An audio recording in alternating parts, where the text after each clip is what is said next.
What if I told you that what's causing the eclipse that we see is actually behind the sun? Would you think I'm crazy? Well, if you watch this video, I think there's going to be at least a small part of you that ends up agreeing with me. First, to set up this piece de resistance, you need to watch my friend David Weiss here explain what he found during this eclipse. The actual eclipse, I filmed it. There happened to be a lot of haziness in the sky, so it was really easy to film without any glare. And this is eclipse that's going on. It went to like 85%, right? This is a model eclipse where I have a light on the other side and I'm projecting it and I'm blocking the light with a round object. And I'll show you how that's done in a second, right? So this is an eclipse that was filmed prior to that. And we saw this. What is this? It's locked to position with the sun. This is a lens flare. It's moving around as we move the camera. But this is staying in perfect sync with the sun. Now, this was happening. There was like a 90% eclipse at this time. The reason you don't see it here is just because it's so bright. But if you look with sunglasses, you would see that this eclipse is just about that much. But what is this eclipse here? And if it was a lens flare, it would be moving around, but it's not. So I say that the sun that we see is not the actual source of the sun. It's a projection. It's like we're seeing a rear projection on our sky screen. Just like my experiment here. The paper towel is the sky screen.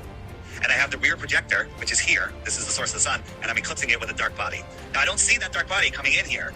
I only see the missing sun. I don't see that dark body because there's no light coming off of that dark body.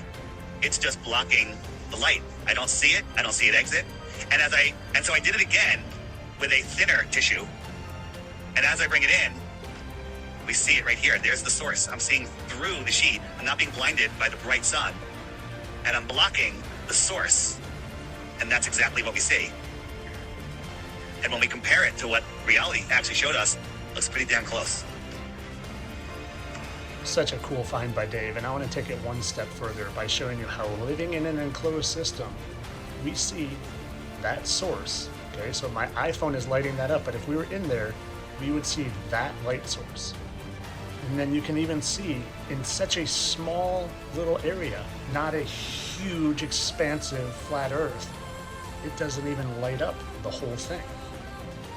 And if we're in this enclosed system, seeing that as our sun, even though there's a source back behind me, here I am covering that light source, and it looks an awful lot like the eclipse we see. And it's not coming from in front of that light source, it's coming from behind it. And to take it even another step further, true flat earthers know that there's some sort of fluid above us, as evidenced from the lunar wave and how stars look like they're shimmering in water. So I submerged this paperweight in water. It's in a big bowl of water, and yes, the light source looks a little smaller, but it's still there. And even submerged in water, I was able to duplicate the eclipse. Now you might find this all totally laughable and crazy, but when you stop and you explore and you research and you don't just believe everything you've always been told, you find out things like on April 8th, the sun and the moon aren't even going to be in alignment, then it causes you to challenge your beliefs. Hey guys, if you like this video and Dave's video and want to find more, download the Flat Earth Clock app or go to flatearthdave.com. He's actually adding me as my own little button you can push on this, which is really cool. Use my code FITFLAT when you sign up. And as always, this was purely entertainment. I wasn't serious about a gosh darn thing. Of course the moon's eclipsing the sun in front of it. Of course.